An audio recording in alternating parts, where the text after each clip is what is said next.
The life of our protagonist is completely ruined like the true loser. While he thinks everyone went to college, but he's still doing nothing. He's holding on to a job for now because the pay is decent, but his goal is to leave as soon as he's admitted to the university exam. Our protagonist then receives a punch in his back. While he's confused, the bully explains to his friend that this is how to deliver a well-applied blow. After that, the delinquents start to mock the man, asking him how much he gets paid to do this. In his mind, our hero believes others shouldn't be startled by this because he's already an adult. Moreover, it's not like these guys intimidate him, so he decides to teach a lesson to the students. With a trembling voice, the man calls the attention of the rowdy students and warns that he earns 60 riyas per hour. Given this, the worker asks the kids how old they are, which leaves them confused about his sanity. The protagonist wants his stutter to be Gale, and while calling rats, he schools them because he's an adult and he's working. However, the speech doesn't work and the student from before lands a kick on his leg.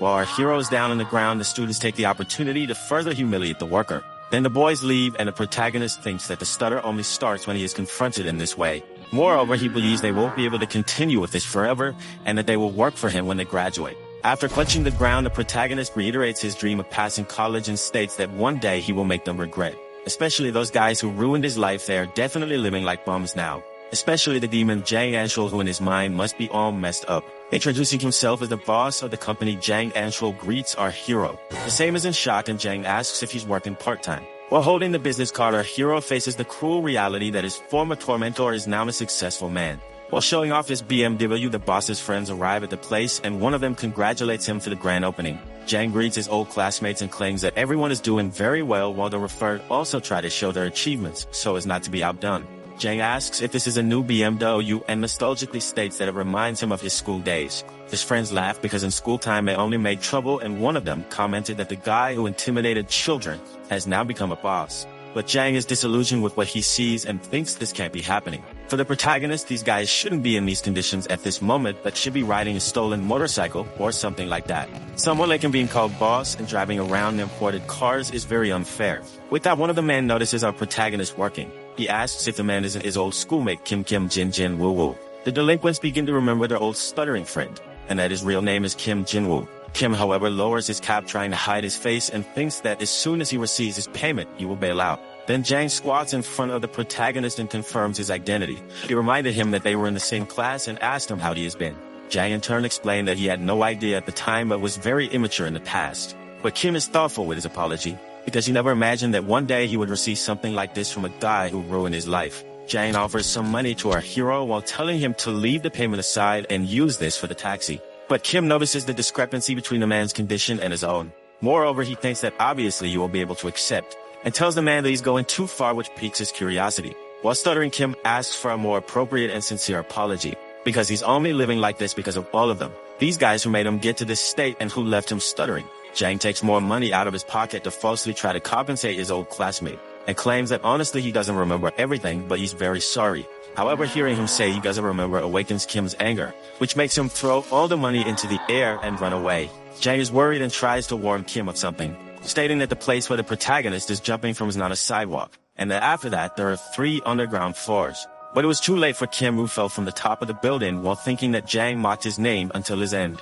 In free fall, he never imagined he would die in such a pathetic way, even in his end still remaining below ankle. Finally, he expresses his grudge against Jang, who made his life a hell, thinking that if he could go back in time, he would go to where it all started, and would put all the pain he suffered on top of Jang and his companions, cursing him even after dying. In a reality shock, Kim falls to the floor of what appears to be a classroom. He looks around confused, not knowing where he is and at what moment. But he starts to understand when he pays more attention calmly. This was his old classroom, but just now he was at the company, so he wondered what would have happened. Kim thinks this is a dream of his high school years, but someone is already tormenting him. The man says that if he hits, it's an immediate fate, and another one agrees. While looking for another ideal spot, Kim convinces himself that this is just a dream, and that these guys look old even in his school time. Because he believes it's a dream, Kim slaps a bully in the face. But the man doesn't like it at all and starts to beat up our hero. That's when he realizes that the pain is real, and that in fact everything is real, not just a simple dream. Kim realized that he really went back to the past, to his second year of high school. A delinquent then approached and asked why the punching bag was so noisy. Revealing himself as Jang, he addresses Kim.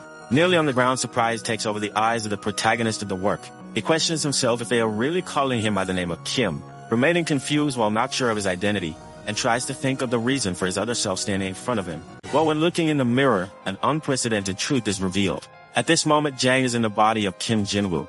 After that, the grudge of Kim's soul warned that he had said he would curse him and now sent him to try to go through all the pain he went through. Jang then realized that he went back to the past and met the biggest piece of trash of all. But the problem is that this great trash is actually his past self. Jang lands a punch in the middle of Kim's face. He remembered the agony he made his classmates suffer and believed he had a lot of fun during his high school. Doing evil to the losers just showed their fragility. There was a place where you could live like a king if you knew how to fight well. This was something that losers would never be able to identify with. He thought that the kids who were preparing for the future were losers and that he was living happily in the present with the strength he had, and to protect his throne, he trained anime. The colleagues commented on him becoming a professional, but he said he was just doing it for fun. All the adults spoke ill of him, saying it was obvious what would happen to people like him after graduation. And they continued saying this day after day, so he felt somewhat agonized. But in the end, he really had a talent for beating people up, and as soon as he graduated, he debuted as a professional athlete. Using the signing bonus, he set up a shop and became a successful man without ever looking at a textbook. He wondered when it happened to the guys who cloned the textbooks and studied for long periods. But there he was, one of them, Kim Jin Woo. And it turned out that losers were still losers even after growing up. Jang remembered Kim mentioning this was his third attempt to get into a university and felt pity for him. So, as an act of pity for a miserable person, he handed a few bucks to his old colleague to say he was on a fast track to success. But now was him getting a kick to the face. And his other self, while beating him up, confirmed his theory that bullying others shows how useless they are. Jang in turn kept questioning why he was being beaten up by his past self. Jang Achul, 21 years old, is currently trapped in the body of a loser he mistreated 3 years ago, because now he is Kim Jin-woo. While applying a chokehold to our protagonist, a man with a scarred eyebrow calls out to Achul and asks if that's how you apply a chokehold, while Kim, now Jang, writhes in pain. Kim thinks this bastard did nothing but suck up to him in the past, and now he's hurting him. Moreover, the guy is using a technique reserved only for losers like him because his stance is totally wrong. Both Jangs then simultaneously think that in a chokehold, the arm should be twisted further back. And when the man with the scarred eyebrow follows the advice, Kim contorts in pain. Thrown to the ground, he thinks everyone is a piece of shit. Moreover, his fist is crying upon seeing this.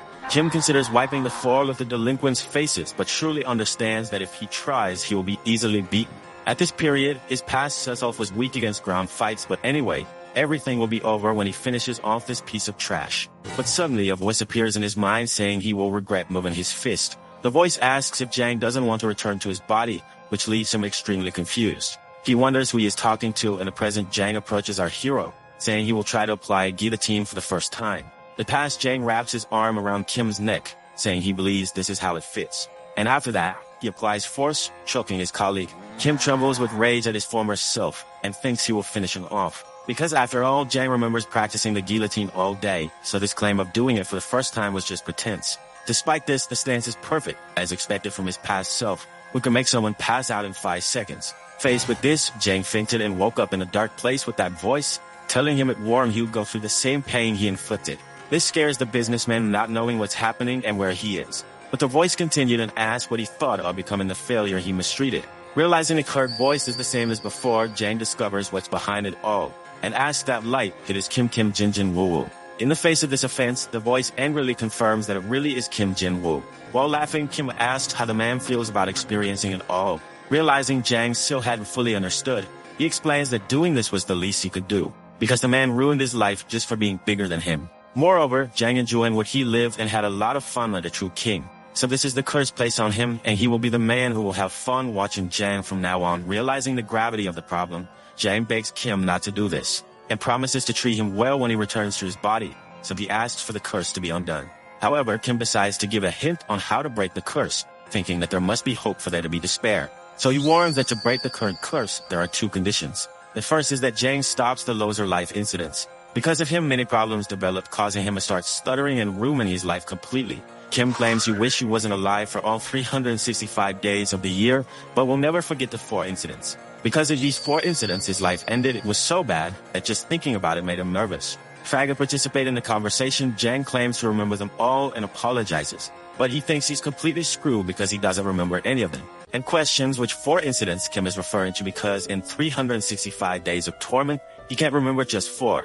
However, Jang believes that in the end, as they will only involve him and his friends, he will be able to try to prevent everything. Thinking he will beat everyone to the point they can't even speak a word, he apologizes to his past self. However, Kim appears in front of him and asks if he is thinking of just beating everyone. Jang's mission is to stop the loser life events, so if he does it before the incidents, the boys will be scared and the incidents won't happen. Shouting at the boys, Jang asks what he should do if he should just suffer while going through them, but Kim warns that he doesn't care about small details. But he should keep in mind that if the story changes too much, the loser life incidents won't happen. Accepting the imposed conditions, Jang asks what the next condition will be. Informing that it's something simple, the voice explains that he must correct his past self, Jang Yanko. Kim bursts into a fit of laughter and concludes by saying to try this with his loser body if he thinks he can, reiterating to try to make his past self turn over a new leaf. Already in Kim's body, Jang thinks his mission will be very difficult because with this fragile body, he will have to stop the 4 incidents. And besides that, correct his past self, making him become a decent human being.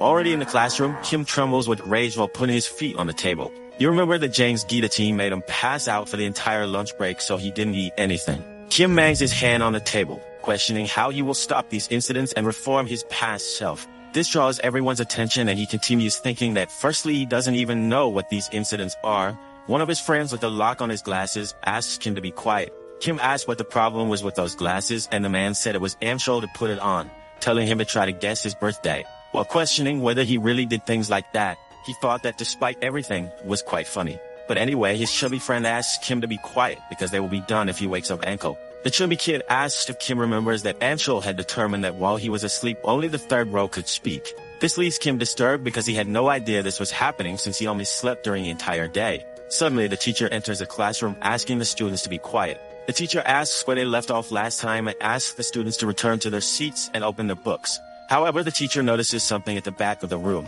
He asks who's the boy sleeping behind our protagonist and asks Kim to wake him up. Everyone's attention in the room turns to surprise and despair for our protagonist. Everyone waits for Kim's decision with anguish, and Kim wonders why everyone is looking at him that way.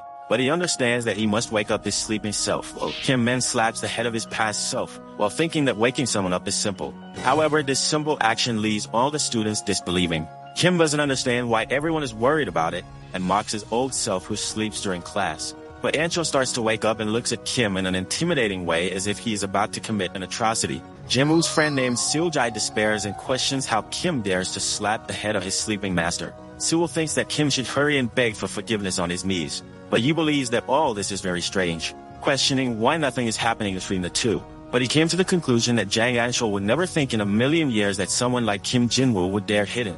So Anshul must be thinking that it's all just a simple dream. But the teacher asks for student number 17 to go to the board to solve the question. He asks who is number 17 and asks for the student to appear now. While checking the attendance list, the students think they are done for because number 17 is their master Jang Enko. Upon checking the list, the teacher asks for student Jang to appear, and the others think that this teacher always applies punishments to those who do not solve the equation.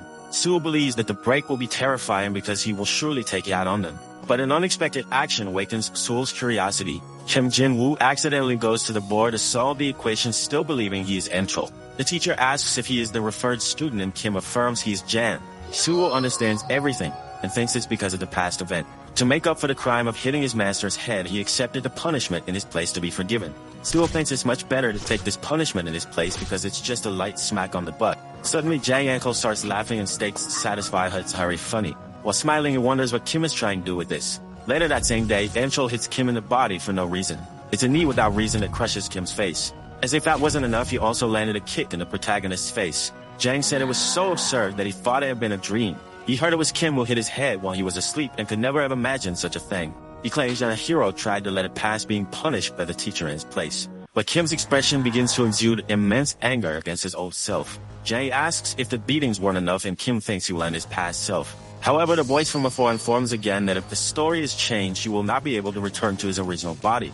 With that, Kim understands what must be done and with a foolish face apologizes to Anko, receiving a kick from Jang in his jaw that completely detonates his jaw. Jang asks his friend Simpson why he became the bad guy there because all this stems from the bad education he gave to Kim. Kim can't help but think that all these delinquents are trash and wonders what the little shit Simpson is whispering to his old self. Anko approaches a girl who is sitting straightening her hair. Her name is Park Davin. She asks what it's about and Jang informs that he needs something from her head, which leaves her confused. Jang takes a strand of the girl's hair, asks Simpson if just one strand is good. Simpson then ties Park's hair strand between Kim and Sewell's wrists. He informs that if this hair comes loose, they will be screwed. He also says that he will be inspecting every break. Simpson says they will also be done for if they swap it for a strand of hair from another girl, and Jang can't hold back his laughter. Kim thinks this is a joke, but it's to be expected from his childish classmates. However, Sewell breaks this idea that it will be an easy task and says he needs to go to the bathroom. On the way to the restroom, several girls mock the two, using the possibility of dating one of the students as an offense. Sewell asks if this means they will also have to do their business together, and Kim tells his friend to shut up. In his thoughts, Kim thought Simpson was making a serious mistake by teasing the guy he sucked up to. He also realizes that other students considered by Jang as losers are also mocking him. Kim never thought he would go to the bathroom with a nerd like Sewell, and that if it weren't for the curse, he would have ended it already. Suddenly the hair strand breaks, which leaves Kim terrified. He says his friend can't even do his simple thing right, and because of that, now they will be all beaten. Then in an act of desperation and reflection, Kim realizes that the great Jang Anko is really freaking out over a simple broken hair strand. But Sewell claims that even going through all this, they can't lose their spirits and they must endure until they graduate. Sewell says no matter how much they suffer, if they lose their calm, they will be doing what the bullies want, so they must get revenge by graduating and making money. Kim looks at his otaku friend in surprise. He doesn't understand what's going on, and Sewell's had to be preaching to him because he is not a loser like his colleague. But Sewell extends his hand with several packages of hair strands. He informs that his collection has many hairs left over, and Kim sees his colleague as a madman for collecting girls' hair. Suddenly Simpson appears on the scene and lands a kick right in Kim's face, which leaves the protagonist completely disoriented. Simpson asks Kim why the hair is broken and if his kick is good. Finally, he tells Jinwoo to follow him because they need to do the Dempsey role, and without choice our hero accepts. In the second block in room 6, Jang asks what they were doing because they were late. He explains that the low round is about to begin, so he asks everyone to get ready. Jang asks Kim to get in posture and warns that if he doesn't, he won't be able to take responsibility for what will happen next. Ancho states that he will start with the Dempsey, and Kim doesn't understand what's coming. The three then begin to train a Dempsey role afterimage under Jang's tutelage. Kim believes this is quite embarrassing, not understanding why his past self would spend his precious time doing these things. Jang in turn delivers a powerful attack on the protagonist's stomach that makes him spit blood. He explains that the second afterimage is the weak point, and Kim doesn't understand how this trash can consider himself a person. Our protagonist thinks he really wants to end everyone with all the will of his soul. This man is him. Kim wants to challenge everyone again and again, but the delinquent is his past self. Simpson gets irritated and slaps Kim on the head, calling him useless for not being able to perform even a simple afterimage properly. In this situation, Kim thinks that Simpson is not Anko, and that his fist is crying with everything that is happening. Then the protagonist thinks he doesn't care about the story anymore and should just wipe the floor with everyone's face. But the voice explains again that if the story is changed, there will be no way for Jang to return to his original body. Therefore, wanting very much to return to his old body, Kim accepts his cruel fate once again and says he will try to do the Dempsey role again. Later in the restroom, our hero releases himself. Even in this moment of intimacy and hygiene, Kim can't suppress his anger towards those delinquents. He thought Simpson was always sneaking up behind him, but now he had the courage to belittle him, calling him a loser. However, Kim tried to calm down, believing his old colleague was doing it just to suck up to his old self. But suddenly Simpson appeared behind Kim, pulling up his pants and questioning who let him urinate alone. In reaction to that, our protagonist urine flies towards his face, drenching him completely. Faced with this, Simpson just mocks Kim while stating that it is quite unpleasant. He comments that the urine spread all over the protagonist's face and asks if now Kim will urinate with his pants up. Amidst so many jokes, our protagonist is already on the verge of collapse. Our hero calls for Simpson while he believes his colleague is crazy. Kim starts to huff with anger, and the delinquent is outraged by this, telling him to come receive his dose of discipline. However, Jim Woo locks the bathroom door. He also takes off his jacket, wrapping it around the handle in an attempt to block the entrance, and tells Simpson that manners make the man while he waits confused about what is to come. Red with anger, taking off his clothes and glasses, Kim calls the delinquent a piece of trash. The voice interferes again, informing about the course of the story, but Jang doesn't care anymore. The veins on Simpson's face pop out as he witnesses such disrespect, and he tries to say something, but the protagonist tells him to shut up. Kim smashes his glasses with rage and says he will massage him in every piece that he will never forget. Face to face with Simpson, our protagonist prepares for the upcoming massage, reaffirming his catchphrase, but the delinquent looks startled at something that catches his attention. As he looks at Kim's shirt, the student can't help but laugh, realizing it is a SpongeBob shirt. While preparing a low kick to our protagonist's legs, Simpson comments that it has been a long time since he last did Ashibarai on him. But Kim lands a counterattack on the delinquent and begins to explain about the Ashibarai. Simpson falls, hitting his head on the floor, and doesn't understand anything that is happening.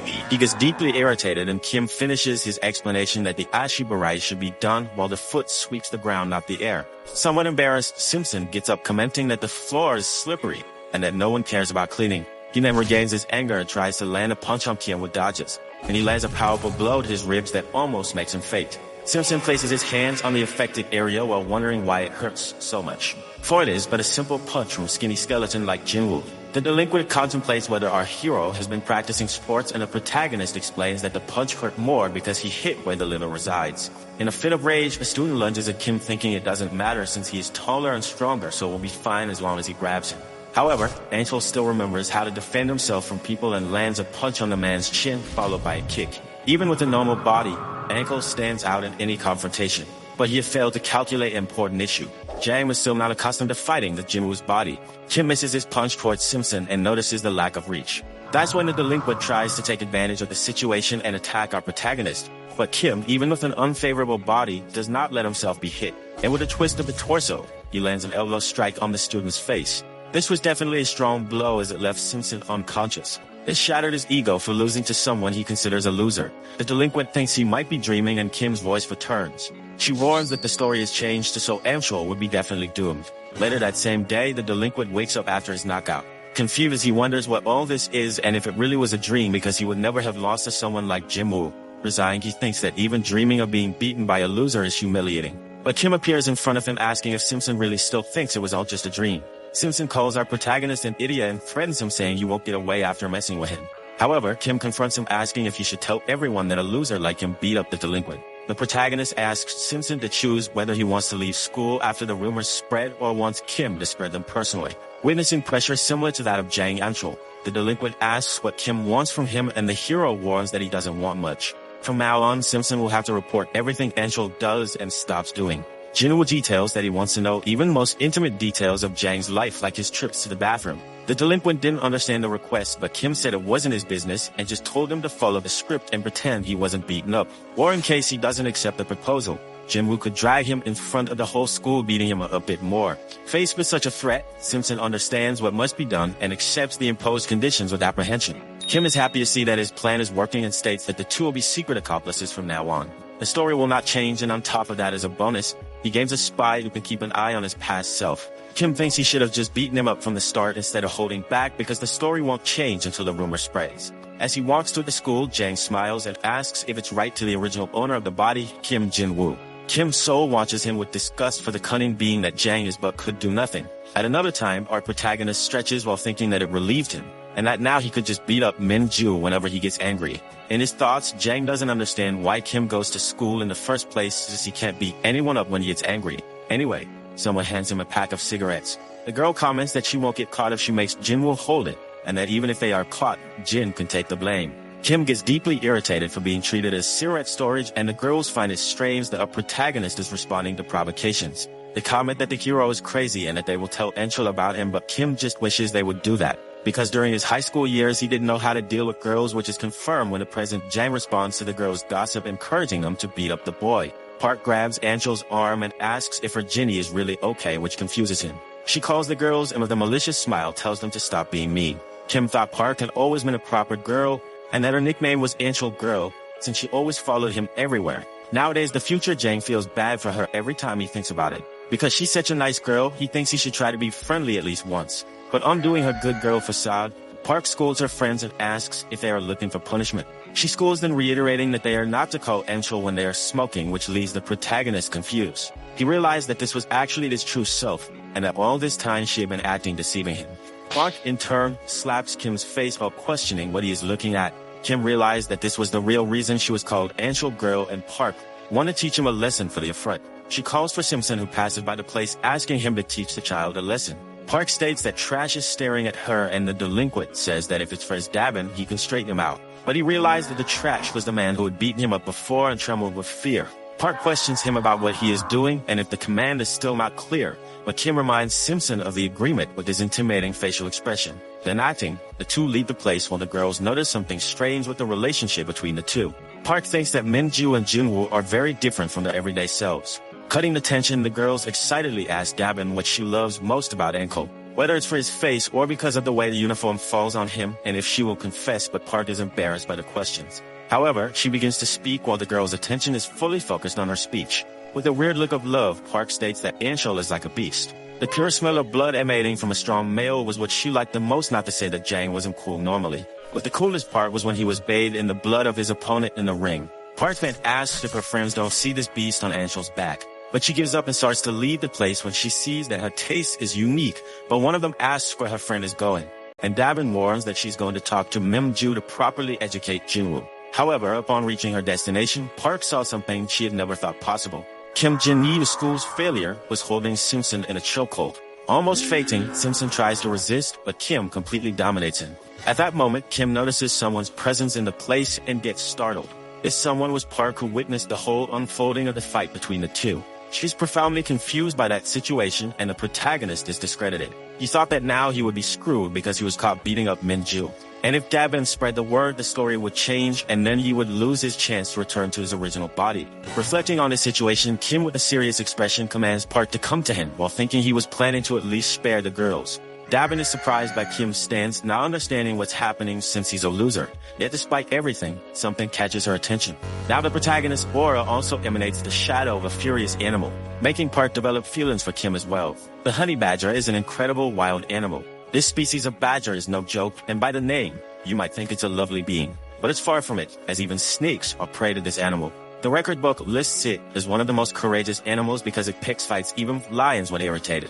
Moreover, winning or losing doesn't matter, only its pride and will to fight. Our protagonist's way of life is that of the honey badger, always fed up and picking fights. While believing this was something incredible, Park Dabin, at 7 years old, already harbored a huge fascination for the fierce honey badgers. That ferocity of the honey badger was what Dabin felt now witnessing Kim Jinwoo, and she couldn't stop wondering why she felt this way. And with aggression, Kim curses her and orders her to come to him.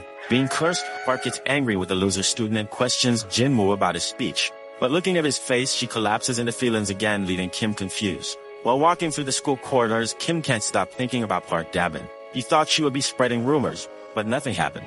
Suddenly, the two bump into each other, and Park, irritated, almost verbalizes a curse. But Kim confronted her, asking what she was about to say, which made her become sentimental again, trying to hide her embarrassment. But Kim doesn't understand the root of her motivations. He wonders why she's blushing and averting her gaze while she retreats to the corner. Kim believes that after she saw him beat Simpson, she became scared, so he corners her. He threatens her, stating that if she says anything, she'll be finished, and he believes this is working. Because like Minyu, Kim must instill fear with his fists. However, little did our hero know that this type of behavior actually incites the girl. Putting her hand over her mouth, Park can't believe that our protagonist looked her in the eyes. She questions why she's like this in front of a loser like him. A while back on that day, a heavy rain was taking over the place. If the man went to the bathroom during a break, they would mess with him, so he went during class. The school bathroom had rumors of being haunted, and unfortunately, he ended up seeing something different. Something that was actually much scarier than any ghost could be. The man had come there to avoid Jang, but he was also there, and stating he was pleased, he asked if a student came to do his business.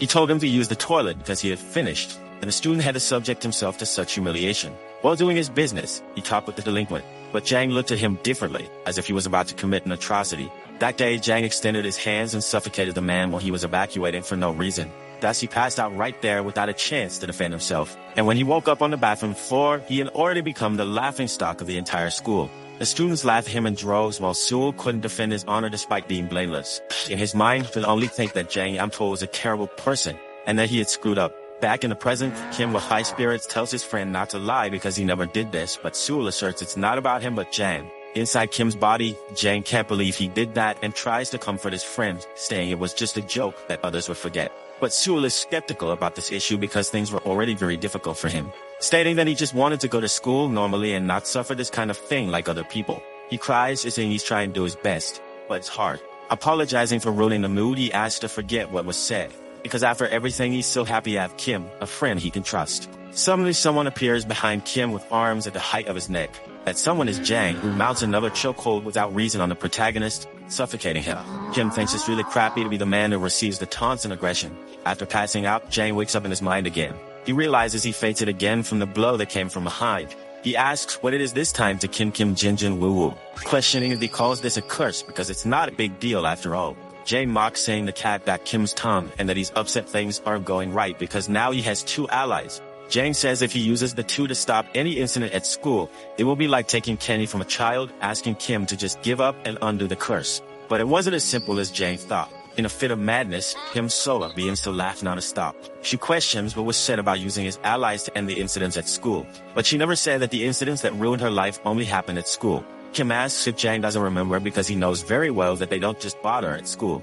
Jang then enters into despair and asks if the first incident happened outside of school. But the voice of the soul obviously doesn't confirm this and advises to prevent the incident if he can. Kim walks down the sidewalk, nervous about what just happened. He howls in anger and questions this first incident that didn't happen at school. Because if it wasn't at school, where would it be? Because in high school, all he did was spend his time training. Kim confirms this when he sees that his old self is going to the gym and wonders if he'll have to monitor him there too. If he acts carelessly and gets caught, the story will change, but he can't send Sim Mingyu to the gym. Park Davin also can't help him there, so Kim has no choice but to continue with what he's doing. The protagonist thinks this is all hell and questions what the voice of the soul wants him to do. Kim gets the idea to hide his face and shows up at the gym to register the mask. The coach asks if his name is Striking Hand, and our hero confirms. That coach questions if Kim is a YouTuber or something similar, and if he will help promote his gym, but the protagonist denies. The receptionist in turn asks if this is his first time training, which when confirmed responds by praising the decision. Kim thinks he hasn't seen an acquaintance of his in a long time. Before, when he knew nothing but knockouts, he made him a pro in ground combat. So he decides to train a bit and monitor his past self. But Jang isn't there yet, and Kim tries to find something to pass the time. Some Lichu people excuse themselves and ask the newcomer if he needs any help. Kim is confused but already expects what's coming. One of the men, while smashing him on the ground, asks if that seems cruel and informs him that it's the twister technique. With that, Jang remembers that this gym is where all the bullies meet. When he was Jang and Shul, the men were mere sheep. This Permet was the biggest of them, but now that he's in this body, everything is different. Being crushed on the ground, the protagonist stays silent and another nerd pleads for mercy, claiming he's already tapped out on the mat to surrender. This man is Sul, who for some reason also wants to learn to fight, but is suffering mistreatment even outside of school. Witnessing this injustice, our hero quickly breaks free from the man's hold and runs towards Sul, leaving the fighter confused by the ease with which this skinny one escaped his technique. In front of his friend, Kim begins to reflect on what's happening. Sul, who just wants to live a normal and peaceful life, is once again asking for help. Kim remembers everything his friend is going through and all his struggles. And while his friend suffers from the bully's hold, Kim clenches his fists and decides to intervene. A man asks what he's looking at and if he wants to be next. But our masked hero orders the fighter to leave immediately, which confuses him. Kim then extends his hand to Seal and curses the fighter again, telling him to leave the boy alone. Amidst the events, the voice of the soul emerges praising Jang's decision. For now, he's finally on the right path. The first incident actually involves Sul, but it wasn't possible that Jang helped him knowing this beforehand because it was very unlikely that the delinquent would really remember what had happened. The blue-shirted fighter states he's already released Sul and asks what the masked man will do now. Sul, while adjusting his glasses, thanks the masked man for his help, saying he's moved by the situation, which makes Kim regret having taken the initiative to help him. Kim wonders why he did that, and Sul would like to know the name of his hero. But the blue-shirted fighter interrupts them, calling Kim a loser and starting a confrontation against him. With a punch from the man coming towards him, Jinwoo notices that the blow is strange. In fact, that punch was very slow, and the fighter's movements were heavy. Dodging his punch, the fighter is discredited because he didn't expect that to happen. With that, Jang arrives at the scene, asking what all this mess is later. Sewell thanks his masked hero for the help. And Kim changes the subject, asking Sewell how long he's been training at the gym. The student states he's been training there for a month, but the hero finds it strange because he doesn't remember him from that place, and asks if Sewell came there to get revenge on Jang Amchol, which is confirmed and leaves Kim confused because he was sure he would remember such an event. Then he comments to his friend that Jang seems not to recognize him, and Sewell states that such a situation should not be possible, because in his mind he's very different from the group of athletes and gymnasts, if the appearance of his colleague was exactly like those boys. But cutting the conversation short, the student states he has something important to say, which piques the protagonist's curiosity. Sewell asks what the man thinks about putting Pinkman as his hero main, but he cuts him off, saying it's better to stop talking and go exercise. In his mind, Kim thought that nerd had gone far to get revenge on him, even attending MA classes, and wonders if he was so wrong because he only liked to tease others innocently. But before his eyes, he observes his old self mistreating someone for no reason. Everyone is uncomfortable but afraid to try not to show it to Jang. But he starts jumping rope while trying to cover for himself, saying he didn't see anything. But a girl interrupts his thoughts, poking him in the back. This girl is Park, who excitedly asks if our hero is new here and if he's a masked cosplayer. Kim then remembers that his Nuna also frequents that gym. Among the Nuna, Shalala from the gymnastics group is the girl our protagonist likes, Chai Yuzin. Chet tells Kim that if the kids bother him, he should report it, and she will scold them. Our hero thought that a while ago, the reason he came to the gym was precisely because of this Nuna. And the present Jang, witnessing this conversation of his beloved with our protagonist, comments that it's very annoying. Suddenly someone approaches, drawing Kim's attention. The man apologizes for earlier and asks if the masked man can use these training gloves. He comments that he needs to train his low kick, but that no one is available, and Kim realizes that the man wants him as his practice partner. Our hero doesn't understand what's happening but accepts, asking if he just has to hold. Upon confirmation, Kim prepares to receive a low kick, but the fighter craftily delivers a high kick. He then starts laughing along with his blue-shirted friend and finds the situation hilarious. However, our protagonist manages to receive the attack on his pad with precision, having defended himself from that cowardice. This angers the fighter, wondering how he could block such a blow and questioning if the masked man really knows how to fight. In light of this fact, Kim questioned the man's low kick that came at the height of his head, but thought it would be better just to ignore. Embarrassed, the fighter believes the masked man doesn't know how to discern what is a low kick or a high kick, having been startled for a moment.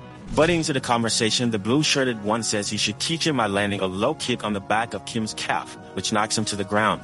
The two bullies start laughing at the situation of our hero while commenting that the blow was just like the ones Angel used to do. The white-shirted one says he heard that Angel's slap was perfect, and the blue-shirted one states they'll need to be careful with that. After the incident, she appears, asking if those two were mistreating the masked man, but they deny it, stating they were just teaching the low kick.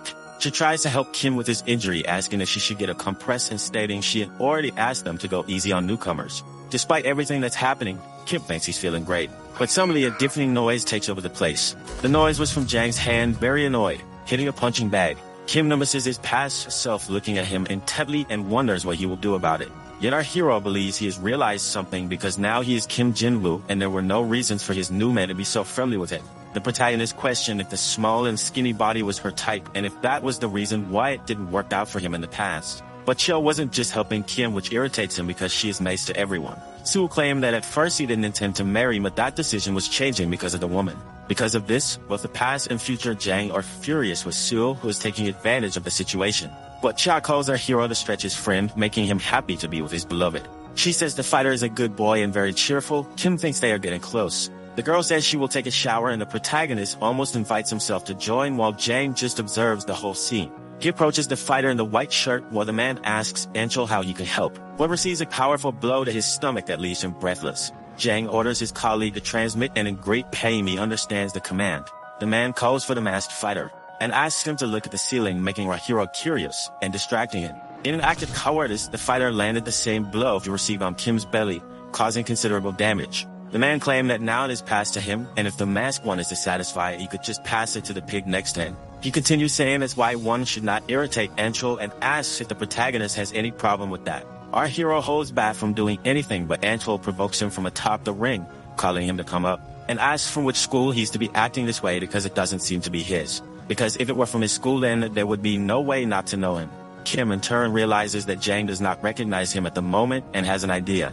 Leaving Jang surprised, the masked one climbs into the ring and starts putting on his gloves. Kim understands that by wearing a mask people can't recognize him, and meanwhile the fighters are discredited with the decision of the newcomer. Our hero asks Angel to put on the face protection because now he will hit him a lot without reason. The coach yells asking what the newcomer is doing. After seeing that Angel put a guy who entered today straight into the ring, he asks him to come down immediately, calling him an idiot. But Jang doesn't understand what the problem is because he says he's just helping to teach the boy, which makes the coach not know how to deal with it. Jang was just a street bully, but the coach saw potential in him and brought him there. But instead of starting over, the delinquent is acting as if the gym was his. While delivering a punch to our hero, Jang thinks he must finish this quickly before things become problematic. Kim thinks that with his punching strength, if it hits him, it will be like a goodnight Cinderella for him. Then our masked hero promptly dodges the blow, leaving Jang surprised. The bully didn't understand anything that happened, and the other fighters were equally surprised. Angel began to think about the newcomer having dodged his blow, but comes to the conclusion that his punches are being read. But this is obvious logic since the man in the pink mask is actually Jang in the future. Our protagonist can see through all the delinquent's habits, both good and bad. After dodging, Kim moves behind the man, mocking him. Then Angel tries to land another blow on the masked one while cursing him, but his hands only hit the air. And Kim remembers that in the past his self from this time was an amateur athlete with a completely offensive fighting style. But his future self mastered the stand-up fighting style, becoming a professional athlete with a grappling-oriented fighting style. Everyone in the place is moved, witnessing the masked man's takedown attempt. But they notice that Angel easily stops the advance. The delinquent mocks the protagonist, saying that it seems he has no options to try to take him down, and that the masked one doesn't know the difference in strength between the two. But Kim moves behind the bully and affirms that he knows very well after all this cannot happen. Cornered by the newcomer, Jang is surprised by the man's audacity, but is completely defenseless for being caught in a technique called full Nelson. Even though Jiu-Jitsu doesn't have this technique, Kim did it at this moment, just humiliate his opponent. With all this strength, Jang tries to free himself from the hold, but his efforts are fruitless. Kim says that even though the delinquent is strong, he still can't stop this because the technique controls his center directly, allowing him to swing him as he wishes. Jang realizes that his new mat is witnessing the fight, but that loser won't meet him alone.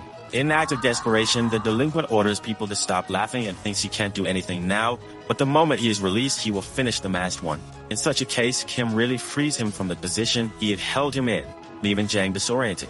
And saying bored, he again calls Anshul to fight. Moreover, he said he would help the delinquent to recover. However, Jang, realizing that the masked one let him go on purpose, gets deeply irritated, affirming that he will do everything in his power to finish the newcomer. He goes after our hero, grabbing him by the waist in an attempt to take him down.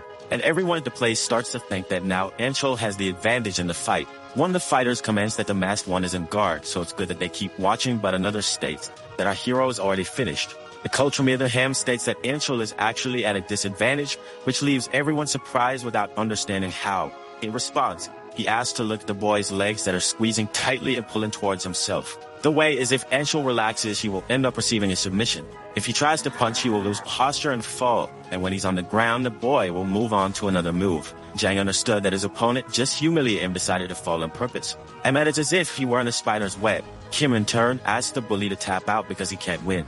This leaves the delinquent confused because his beloved is watching the fight. However, Jang needs to recover his pride and gets up from the ground with anger. He thinks that Jiu-Jitsu doesn't matter and that he is stronger anyway. Kim praises his old self for having a lot of strength and is happy, but he wraps his legs around Anshul's hamstring, taking him down to the ground and saying that first he must know how to use it. Witnessing this monster in the ring, the coach wonders who the man is, and that although Jang is weak on the ground, this guy's techniques are as good as an athlete's. Kim applies an arm triangle choke and questions if Jang believes he can win using only strength. And after that, he kisses the holy on the cheek, which makes Chip start to smile and embarrasses Jang. Not stopping at this humiliation, Kim dominates Jang in various other ways, such as in a frog position. Jang realizes that his opponent is doing all of this on purpose and is using these positions just to toy with him. Then Kim remembers he has something to return to Anko, the chokehold, for no reason. Jang understood that his opponent could have finished everything easily, but still preferred to humiliate him in front of everyone. Kim asks if the bully will hit him, but he keeps thinking that his beloved is watching. While choking him on the ground, Jinwoo comments that since it is Jang, the bully probably won't give up even if it costs his life. He then mentally apologizes to his past self, while all the fighters watch the scene in disbelief. Finishing the fight, our masked hero could no longer suppress his strength and left his opponent unconscious on the ring floor. After the fight, Kim thought that since his body was very weak, he won by using the chokehold, but his past self was much stronger. However, even so, losing in front of Nuno was definitely something Jang would never forget. Feeling a bit bad, Kim leaves the ring. Later, the person receiving the chokehold was Kim in the school classroom. Jang was deeply irritated by what happened at the gym and started taking it out on Jinwoo, who regretted feeling bad for him.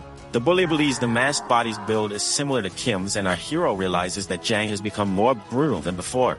Suddenly, Simpson enters the room asking what is happening with Jang and about the events at the gym.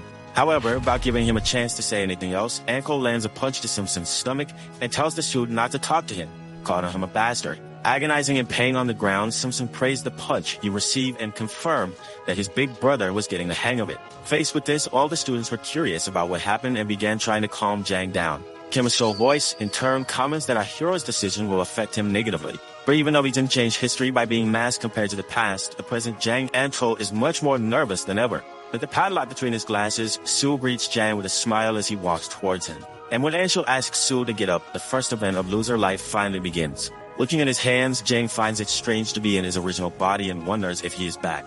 But he quickly realized that his past self completely erased him again, and somehow he already knew this bastard was crazy. The soul voice approaches, asking if that is funny, questioning the act of suffocating people for no reason until they pass out. Jang tries to apologize, asking why Kim is so serious. The soul says Anshul should not be so relaxed, informing that the first incident has just begun.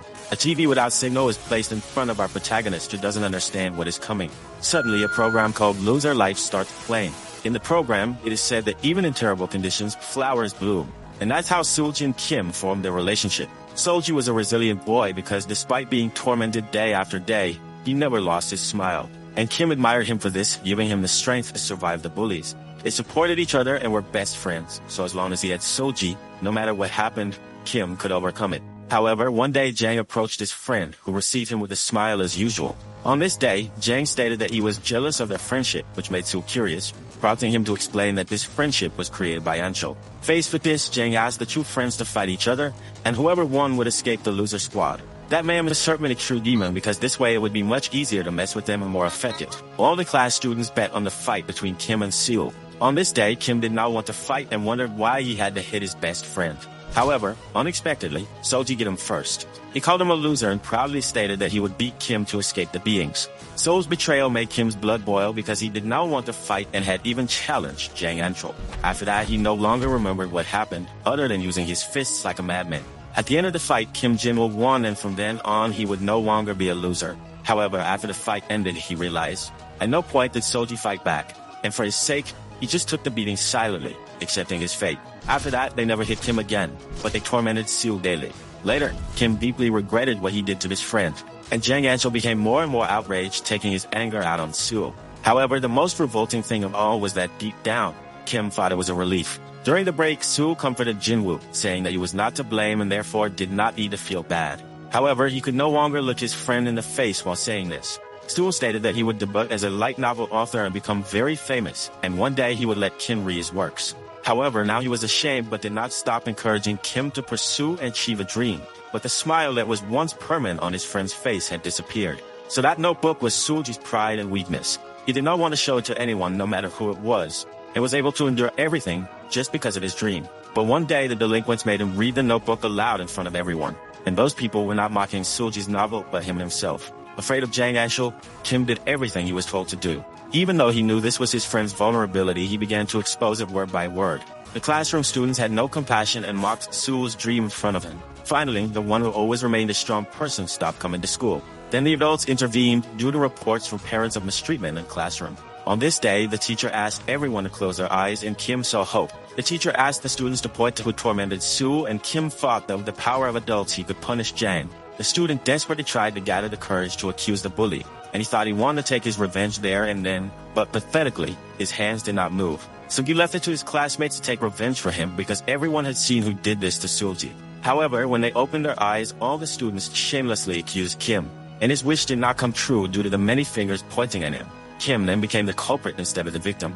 Everyone knew it was much easier to incriminate him than Jang himself. So Kim was labeled a delinquent on his school record and failed the university interview despite having good grades. His school record became entirely useless and all he did was study. But even so, he could not enter college. His life then started going wrong this way, and this was the beginning of the first incident. However, the saddest part of all was that because of Jang, Kim lost his only and best friend. Then Soul's voice stated that if Jang wanted to go back, he should prevent the incident that ruined everything. Already in the classroom, Kim understood the entire unfolding of the first incident and appeared to be sad. But Jang interrupts him as informed by the original Kim's memories, ordering the two to fight each other. This was the first time Jang saw his past self as a true villain, and the first incident begins. Jang orders the two friends to fight each other, but Kim has a vacant expression. Jang explains that whoever wins will escape his torments. In his thoughts, Kim remembered that originally Jinwoo won the fight and Seo continued to be massacred. In that case, if Seo beats him and he passes out, it is natural that his friend would come out as the winner. So while his friend's rescue approaches, Kim just wishes that Seo will hit him. This way, the first incident will be resolved. However, unexpectedly, our hero lands a powerful punch on Seo's face, knocking him out immediately, making him celebrate among everyone because despite everything, Kim still has Jang's pride and cannot let a nerd beat him. The Soul's voice, witnessing such a situation, thinks that our hero is a son of a bitch, and that even the devil disapproves of the action. Later, Kim wondered why he did that because it was with such force that he won without realizing it. But as in his memories, Seo comforts him, saying it's not his fault, and that the real culprit is Jang Yanko. But since Kim is Jang's soul, inevitably, he also feels offended. Kim, in turn, asks if his friend will stop going to school because of a nonsense like that. And Seo laughs, saying of course not, because he is sure that if he doesn't come, the one who will suffer will be our hero. Jinwoo thinks that this is a relief and praises his friend for being so resilient. Seo confirms with a smile, saying he is good at dealing with these things, so Jinwoo can relax. Later in the cafeteria, the bullies throw a tray of food in the student's face. Simpson calls him a shitty otaku and asks if he doesn't know that Anto doesn't usually eat cucumber. Gathered on the floor, Sue tries to explain, informing that the day's meal is seasoned cucumber, so it's impossible not to have cucumber. But Simpson maintained his criticism, saying that Ancho started disliking cucumber now, and as Ancho's servant, he should have analyzed this in advance. From afar, Kim notices that the bullies are bothering his classmate. However, despite them exaggerating, there's nothing he can do because if he decides to interfere, the story will change. Moreover, Kim thinks it sucks to have to worry about Sue, but as long as he continues coming to school, the incident probably won't happen. Jang says it's okay if Sudi shows remorse, but spraying food like this on the school floor is wrong. So the bully ordered the student to eat all the food that was thrown at him. Kim is disturbed by hearing what they are planning to do, and meanwhile, the delinquents enjoy this situation. But Sewell says he is allergic to cucumbers, but Simpson doesn't want to hear it, and kicks the boy's face, saying that from this day on he likes cucumbers, and questions if Sewell prefers to eat the cucumbers after getting beaten by him, or after getting beaten by Ancho. With that, Sewell picks his seasoned cucumber from the floor and starts chewing, making the bullies happy. Kim in turn watches in disgust and tries to convince himself that he doesn't care about what's happening, and that he just needs to focus on returning to his original body. Later in the classroom, Simpson asked his Lord Judge what he thought of his model. Jane said he was definitely glamorous while the students laughed non-stop. The students wondered who made the shirt and another said that Sewell could become a member of the K-House. Kim thinks that the people are excited and that honestly, those aren't really mistreatments. Because Suju likes attention so he's enjoying it, and it doesn't matter if the physical education clothes are torn because he isn't getting beaten. Moreover, in Kim's mind, Sue is popular with the girls despite them blatantly cursing him.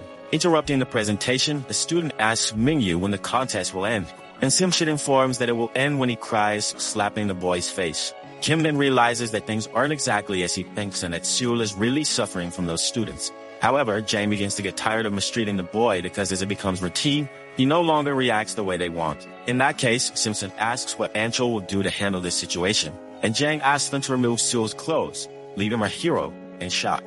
The bullies go after the boy, trying to remove his clothes, and he tries to resist. But Sewell doesn't have enough strength to defend himself and is completely subdued in his aggressor's hands. However, Jane starts to laugh at that atrocity and Kim, observing his former self this way, begins to reflect. Later in the school parking lot, Sewell thanks for the company and asks if it's a special day, but Jinwoo says the boy doesn't need to know that. However, Kim asks if his friend is still calm, which confuses him. He doesn't know how to put his words and sums up by saying, just don't think about doing anything stupid. In his mind, Jinwoo thought that it was complicated because for him to stop the incident, he needed to take care of this otaku.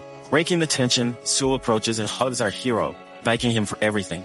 But Kim doesn't understand why his friend doesn't hold a grudge against him and still treats him well. Because instead of resentment, he is looking at him understandingly, without even knowing he is being used. Kim wonders if his friend actually likes to suffer, but considers the possibility of him just being a damn pervert. However, after Jinwoo leaves the place, Sulji sits on the staircase alone and cries for several hours. This was something very complicated for our hero, who no longer knew what to do. Sewell thought he didn't want to go to school anymore and wondered what he had done wrong to be so mistreated. Considering taking his own life, he thinks it would be easier instead of living this way. Suddenly someone appears asking why Sewell is crying. That someone was the man who saved him, the masked man from the fighting gym. No time to cry, the masked man says it's time to get strong, and that he will turn Sewell into a powerful fighting machine. Guys, that's the end of the video. If you like this video, please leave a comment in the comment section. Also subscribe to the channel and hit the bell icon. Like the video and share it too. Thank you for watching and see you next time again.